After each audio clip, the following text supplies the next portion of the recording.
সাবধান সাবধান সাবধান। আমি তো সাবধান, আপনারা কি সাবধান? কেন বলছি আপনারা জিজ্ঞেস করবেন না? গতকাল একটা নাম্বার থেকে আমাকে কল এসেছিল।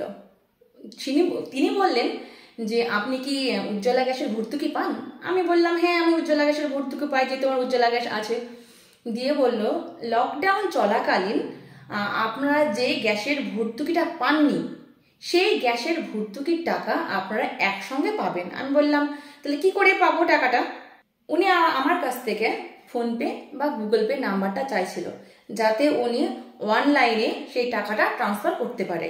যেহেতু আমার কাছে ফোনপে গুগল পে নাম্বার নেই, নাম্বারটা দিতে পারিনি, তাই পাশের দোকানে গিয়ে আমি পাশের দোকানদারের ফোনপে গুগল পে নাম্বারটা দিই। তারপরে আমি আসল রহস্যটা বুঝতে পারি। যখন আমি পাশের দোকানের ফোনপে গুগল পে নাম্বারটা দিলাম, তখন ওই নাম্বারে একটা SMS ঢুকলো বা OTP ঢুকলো। তখন আমাকে ফোন করে বলছে আপনি ওই OTPটা বা ওই SMS-টা শেয়ার করুন।